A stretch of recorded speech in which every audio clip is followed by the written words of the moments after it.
Sellers और officers सभी लोग बैठ गए।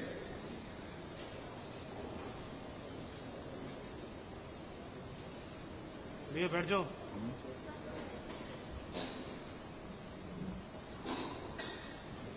आप लोग बैठिए, आप भी बढ़िया। Chief of naval staff admiral Karambir Singh and vice admiral Shri A.K. Chawla, lieutenant general Shri Harpal Singh भी हैं, हरपाल सिंह, हाँ, फ्लैग ऑफिसर्स और हमारे यहाँ पर मौजूद सभी सेलर्स। सचमुच आज इस सदर्न नेवल कमांड में आप सभी से मिलकर मुझे बेहद खुशी हुई है। और यहां आने के बाद सुनील कुमार, जिनका कि अभी अभी भाषण आप सबके सामने हुआ है, आप सबकी कितनी हौसला अफजाई उन्होंने की इसके बारे में मेरा तो असेसमेंट नहीं है, लेकिन मेरी हौसला अफजाई उन्होंने कुछ कर दी है, जरूरत से ज्यादा कर दी है। लेकिन यकीनन आप सबसे मिलकर मुझे बेहद खुशी हुई।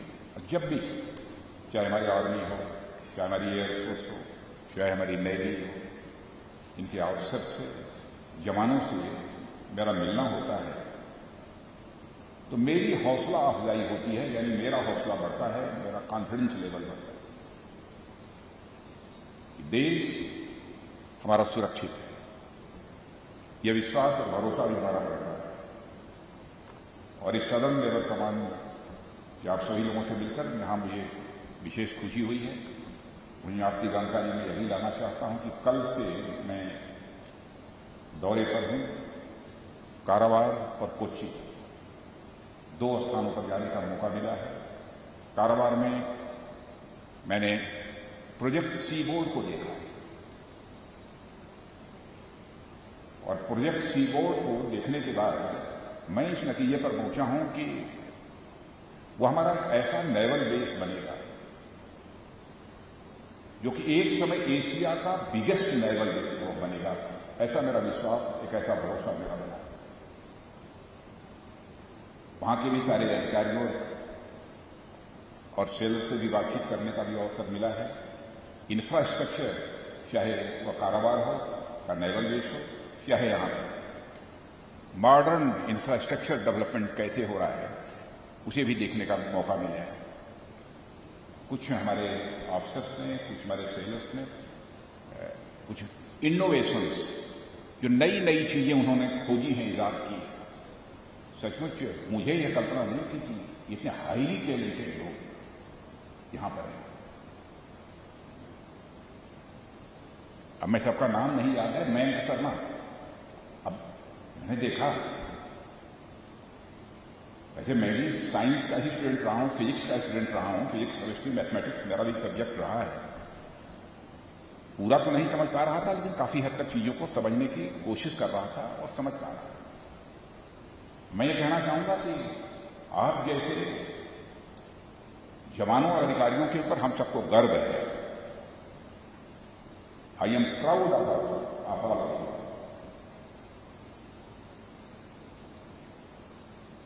और हमारा देश सुरक्षित है, ये बात मैं विश्वास के साथ में कह सकता हूं। और मैं ये भी आश रखता हूं कि जो कुछ भी काम इस समय चल रहा है, चाहे कारावार में चल रहा है, यहां पर भी इंफ्रास्ट्रक्चर डेवलपमेंट जो हो रहे हैं, वो हमारी स्ट्रेटेजिक नीड्स को भी पूरा करेंगे और हमारी ऑपरेशनल नीड्स को भी वो पूरा करने में वो सफल होंगे, ऐसा मेरा विश्वास है। यहां की ट्रेनिंग फैसिलिटी भी मैंने देखी है, वर्ल्ड क्लास की ट्रेनिंग फैसिलिटी यहां पर है, यह मुझे बताया गया। लेकिन मैं 2 वर्षों से डिफेंस मिनिस्टर हूं, अभी तक मुझे इस बात की जानकारी नहीं थी कि सदर्न नेवल कमांड में वर्ल्ड क्लास की ट्रेनिंग फैसिलिटी है। आज इस बात की मुझे जानकारी मिली और दुनिया के दूसरे देशों से भी आकर लोग यहां पर ट्रेनिंग हासिल कर रहे हैं।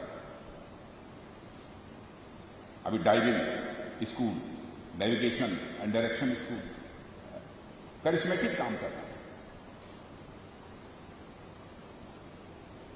और मेरा विश्वास है कि जिस मनोयोग के साथ, जिस कंसंट्रेशन के साथ आप लोग काम कर रहे हैं, और जिनको सचमुच कंसंट्रेशन की, ध्यान लगाने की, किसी काम में पूरे मनोयोग से जुड़ जाने की कला जिनके पास होती है, क्षमता होती है, वो जीवन में बड़े से बड़े लक्ष्य को प्राप्त कर सकते हैं। दुनिया की कोई ताकत उन्हें रोक नहीं सकती। वो क्षमता आप लोगों के अंदर है। वैसे वेस्टर्न कमांड में इसके पहले भी कभी आना हुआ है वेस्टर्न कमांड में? यहां पर कभी मेरा आना शायद नहीं हुआ। और वैसे आपने देखा होगा कि दुनिया में उन्हीं देशों का प्रभुत्व यानी दबदबा रहा है जिनकी नेवल फोर्सेस ताकतवर रही है। नेवल फोर्सेस ये ताकतवर नहीं रही है तो वह देश भी दुनिया में एक ताकतवर देश, एक पावर के रूप में, सुपर पावर के रूप में नहीं जाना जाता। और मैं कह सकता हूं कि हमारी नेवी भी जिस तरीके से आगे बढ़ रही है, आज तो हम दुनिया की टॉप 5 नेवल फोर्सेस में हैं, लेकिन वह दिन दूर नहीं है कि हम जल्दी ही कुछ ही वर्षों के अंदर दुनिया की टॉप 3 नेवल फोर्सेस में आकर करेंगे। ऐसा मेरा विश्वास है। 15th और 16th सेंचुरी, आप लोगों ने भी हिस्ट्री पढ़ा होगा तो जानकारी होगी।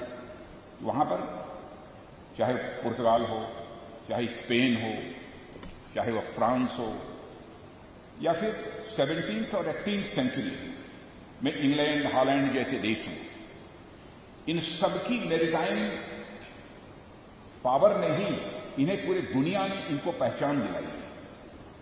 सारी दुनिया में इनकी पहचान बनी है इसी अपनी मैरीटाइम पावर के कारण। और 10th सेंचुरी में तो भारत की भी बनी, 9th 10th सेंचुरी में भारत की भी यह पहचान थी। आप सबको इस बात की भी जानकारी होगी, 10th सेंचुरी में एक सागर सम्राट राजेंद्र चोल ने अपनी नेवल फोर्स के द्वारा ही हिंद महासागर, इंडो पैसिफिक में स्थित देशों जैसे म्यांमार है, थाईलैंड है, ये मलेशिया है, इंडोनेशिया है, यहां तक अपना प्रभुत्व जमा लिया था। और इन देशों में आप चले जाइए तो वहां पर इंडियन कल्चर, भारतीय संस्कृति की वहां पर छाप आपको देखने को मिलेगी। आपको लगेगा कि भारत से यहां की कल्चर कई मामलों में काफी मिलती जुलती है। यह भी देखने को मिलेगा। इस बात का प्रमाण है कि राजेंद्र चोल ने अपनी नेवल फोर्स के अपनी ताकत के कारण ही यह करिश्मेटिक काम किया था। और दुनिया में एक ही ऐसा महासागर है जो कि हमारे देश के नाम से है, जिसे हम हिंद महासागर है।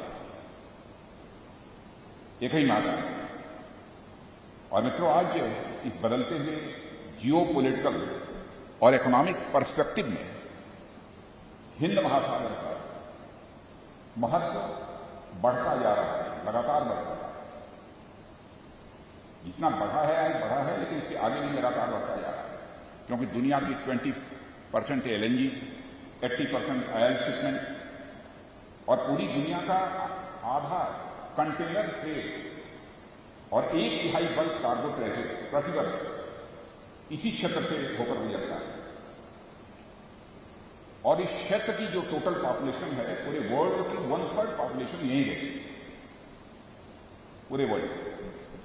इस कारण दुनिया की बड़ी शक्तियों का, जो बड़ी बड़ी पावर्स हैं, दुनिया की ताकतें हैं, उनका भी इंटरेस्ट इस क्षेत्र के प्रति, इस हिंद महासागर के प्रति रहता है।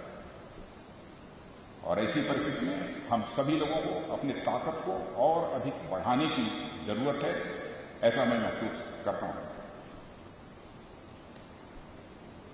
और मैंने आज यहां पर विक्रांत को जाकर देखा है, हमारा इंडिजिनस एयरक्राफ्ट कैरियर।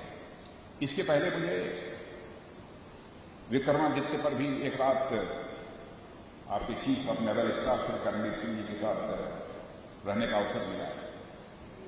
मैं उस समय यह सोचता था कि क्या भारत में भी ऐसा कुछ बनता है, लेकिन आज विक्रांत को जो मैंने देखा है, मेरा विश्वास पक्का है कि आज तो विक्रांत बन रहा है, वह भी INS विक्रमादित्य से कम नहीं है, लेकिन वह दिन दूर नहीं है कि INS विक्रमादित्य से भी बेहतर इस प्रकार के इंडिजिनस एयरक्राफ्ट कैरियर भारत में बनेगा, भारत में बनेगा और दुनिया के दूसरे देशों को हम देखेंगे।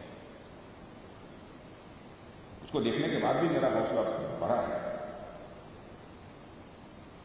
अब हमारी पहुंच धीरे धीरे हिंद महासागर से बढ़कर प्रशांत और अटलांटिक महासागर तक हो गई है, हो जाएगी और बढ़ेगी इस प्रकार के कैरियर के कारण। और यदि मैं कहूं कि इस प्रकार के जो कैरियर्स बन रहे हैं सचमुच एक ब्रह्मास्त्र के रूप में यह काम करेंगे, तो यह भी कहना एग्जैगरेशन नहीं होगा, यह कहना भी एग्जैगरेशन नहीं होगा। और मित्रों, यदि मैं इंडियन नेवी की बढ़ती शक्तियों की बात करता हूं तो इसका संबंध केवल हमारे टेरिटोरियल रीजन तक ही सीमित नहीं होता है। हमारे इंटरेस्ट इंडियन ओशन रीजन और इसके आगे के क्षेत्रों तक भी पूरी तरह से व्याप्त हैं, यदि मैं यहां के बारे में मैं बात करता हूं। खासकर पश्चिमी प्रशांत महासागर और इस क्षेत्र के तमाम देशों के साथ हमारे इकोनॉमिक, पॉलिटिकल और कल्चर ये रिलेशंस हैं। और इस क्षेत्र में अक्सर तनावपूर्ण स्थितियां बराबर बनती रहती हैं। मैं कह सकता हूं कि यह पूरा का पूरा क्षेत्र एक कॉन्फ्लिक्ट हॉट स्पॉट बन गया है। और ऐसे में जब इतना टेंशन हो और पूरा क्षेत्र ही कॉन्फ्लिक्ट हॉट स्पॉट यदि बन गया हो, तो हम लोगों को पहले से ज्यादा अधिक सतर्क रहने की आवश्यकता है। और मुझे खुशी है कि हमारी यह इंडियन नेवी देश की सुरक्षा के साथ देश की सुरक्षा की जिम्मेदारी को बखूबी तो निभा ही रही है, बल्कि जो कुछ भी इंडियन नेवी करती है वो हमारे डिप्लोमेटिक रिलेशंस को, इंटरनेशनल कम्युनिटी में डिप्लोमेटिक रिलेशंस को भी बढ़ाने में बहुत बड़ा योगदान कर रही है। मैं इस इंडियन नेवी की डिप्लोमेटिक रिलेशंस को बढ़ाने में जो कंट्रीब्यूशन है उसकी मैं अपनी तरफ से सराहना करता हूं। और मित्रों, मैं पूरी तरह से आस करता हूं हमारे राष्ट्र की शांति, सुरक्षा और समृद्धि, पीस, सिक्योरिटी एंड प्रॉस्पेरिटी बहुत हद तक निर्भर करती है तो हमारी इंडियन नेवल फोर्स पर निर्भर है। यह बात यदि मैं कहीं बाहर बोलूं तो शायद किसी की समझ में ना आए, लेकिन ऐसे सेंटर्स पर आकर मिले, हमारे ऑफिसर से मिले, हमारे सेलर से मिले, उसकी समझ में आएगा यह ताकत है तो हमारे इंडियन नेवी में है, जो कि पीस भी ला सकती है, सिक्योरिटी के मामले में भी और प्रॉस्पेरिटी के मामले में काफी हद तक जो है कंट्रीब्यूट कर सकते हैं। और नॉर्दर्न सेक्टर में इंडियन नेवी की सराहनीय भूमिका रही है, इस बात की भी मुझे जानकारी दी गई है। इसकी बहुत विस्तार में जाकर मैं चर्चा नहीं करना चाहता। और जो तनाव की स्थिति रही है उसके पीछे आप लोगों की कार्रवाई और जो अदनान की खाड़ी से मलक्का की ओर शिप्स और सबमेरीन और एयरक्राफ्ट की तेजी से तैनाती आप लोगों ने की है। मैं किस तनाव की बात कर रहा हूं? इंडो चाइना स्टैंड ऑफ की बात कर रहा हूं। उस समय जो आप लोगों ने तैनाती की है इंडियन नेवी की, मैं उसकी भी मैं यहां पर प्रशंसा करना चाहता हूं। और संकट की घड़ी में बराबर हमारी इंडियन नेवल फोर्स ये खड़ी रही है। अब मैं गोवा मुक्ति संग्राम की 61 की चर्चा करूं, 71 भारत पाकिस्तान वार की मैं चर्चा करूं, और इधर ऑपरेशन सकून, ऑपरेशन राहत, ऑपरेशन मदद जैसी मानवीय सहायताएं आप लोगों ने की है, उससे इंडियन नेवी के प्रति लोगों का सम्मान, इंडियन नेवी के प्रति लोगों की प्रतिष्ठा बढ़ी है। कोविड की संकट में तो आपकी भूमिका ने लोगों का दिल जीता है। आप लोगों को शायद इतनी जानकारी न होगी, आपके रोल की चर्चा है, हमारे इंडियन आर्मी के रोल की चर्चा, नेवी के रोल की चर्चा, एयरफोर्स के रोल की चर्चा गांव-गांव में हो रही है। लोग कहते हैं कोविड-19 के दौरान बहुत ही इंपॉर्टेंट रोल यह प्ले किया है, चाहे इवैक्यूएशन का रहा हो, चाहे ऑपरेशन समुद्र रहा हो और मिशन सागर रहा हो, यह सब सारा इंडियन नेवी के लोगों ने ही ये किया है। ताउते, यह जो तूफान आया था उसमें भी आपकी भूमिका बहुत ही सराहनीय रही। इसके पहले जो यास आया था उसमें भी इंडियन नेवी ने बहुत ही महत्वपूर्ण भूमिका निभाई थी। और मैं पूरी तरह से मैं आश्वस्त हूं कि भविष्य में भी इंडियन नेवी अपनी महत्वपूर्ण भूमिका बराबर निभाती रहेगी। और मैं डिफेंस मिनिस्टर होने के नाते अपने मंत्रालय की तरफ से ये आश्वस्त करना चाहता हूं, जिस भी प्रकार के सहयोग की आवश्यकता होगी रक्षा मंत्रालय, डिफेंस मिनिस्ट्री उसके लिए पूरी तरह से तैयार है, आपके साथ खड़ी रहेगी। इस अवसर पर इससे ज्यादा कुछ न कहते हैं, क्योंकि अब बड़े खाने का अवसर है। अब साथ मिल बैठकर खाते हैं लोग, तो खाना इसमें स्ट्रेंथ कितनी है, कितनी संख्या है, यह नहीं देखा जाता, वह खाना बड़ा ही होता है। और जब भोजन का समय हो तो उसमें भाषण भी बहुत लंबा अच्छा नहीं लगता, लेकिन फिर भी मैंने आप लोगों का समय लिया, क्योंकि इस जिम्मेदारी का भी निभाना बड़े खाने के अवसर पर रक्षा मंत्री के लिए आवश्यक हो जाता है। इसलिए इस अवसर पर इससे ज्यादा कुछ न कहते हुए मैं आप सभी को अपनी हार्दिक शुभकामनाएं देता हूं और आपके प्रति इस देश का रक्षा मंत्री होने के नाते एक विश्वास व्यक्त करता हुआ अपना निवेदन समाप्त करता हूं।